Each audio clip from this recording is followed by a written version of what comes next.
get some analysis now from Michael Lynk. He's a professor emeritus of law at Western University and a former UN Special Rapporteur for human rights in the occupied Palestinian territory between 2016 and 2022. Professor, thank you so much for being with us on the program today. I want to start off by asking, from a human rights and international law perspective, what are the key benchmarks that must be met in phase 2 for the ceasefire to be considered credible? Will this illegal occupation be ended as rapidly as possible? And will there be a sure path to a Palestinian state? We have rulings coming from the International Court of Justice 18 months ago saying that the Israeli occupation of Palestine, including Gaza, is illegal and must end as rapidly as possible.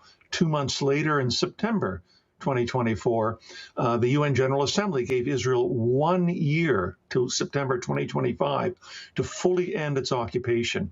If anything, that occupation has only deepened and thickened in that period since then. There's nothing in the Trump plan or in the resolution that the United States pushed forward in November at the UN Security Council that says that talks about international law, that talks about the whole body of UN resolutions, and most importantly, talks about an occupation ending as rapidly as possible. What does this say about the concept of accountability when it comes to powerful nations like Israel with its ally, the United States? Well, first of all, this plan was obviously written with Israel in mind. It doesn't talk about a surefire route to a Palestinian state. It doesn't talk about, as I just mentioned, international law, which largely favors the Palestinians with respect to their quest for independence and freedom. And it doesn't point fingers with respect to ensuring accountability for the dreadful war, the genocide that occurred over 2 years in Gaza.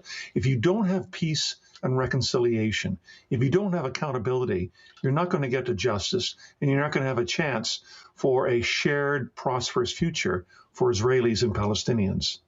And of course, humanitarian access has been central during the first phase of this ceasefire deal. What safeguards should be in place during phase 2 to ensure aid delivery is not politicized, restricted, or reversed? Well, we've already set off on the wrong foot. There was a call in this resolution that the U.S. secured at the Security Council to ensure that humanitarian aid reached the Palestinians in Gaza at scale to their needs: food, water, sanitation, medical supplies, housing, and tents. And none of that occurred in the period of time over the last 3 months of this so-called ceasefire. We've had a dreadful Mediterranean winter hitting Gaza. We've seen scores of Palestinians dying because of hypothermia. We've seen these tents being blown down.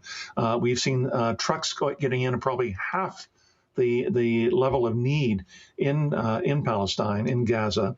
So one can't be very confident that we're going to see with this second phase of this peace process, we're going to be seeing that aid will be entering into Gaza at the level of needs that the Palestinians require in Gaza.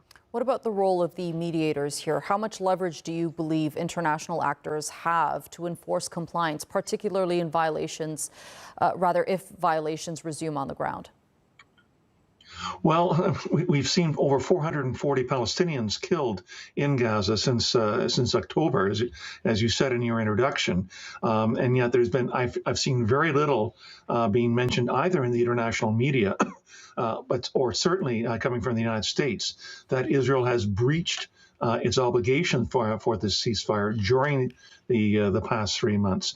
I'm not confident that the United States has the will to force Israel to make the steps necessary to secure a safe and prosperous future for Gaza and to ensure the delivery of a Palestinian state. If anything, we're seeing more and more settlements being built in the West Bank and in East Jerusalem, and we're seeing greater expropriation of Palestinian land. I think what Israel is hoping for with respect to Gaza, that the reconstruction and the rehabilitation of Gaza will take so long that Palestinians in Gaza will give up and start looking for futures elsewhere. In other words, by ensuring that that Gaza remains unlivable, the Palestinians will no longer be there, and the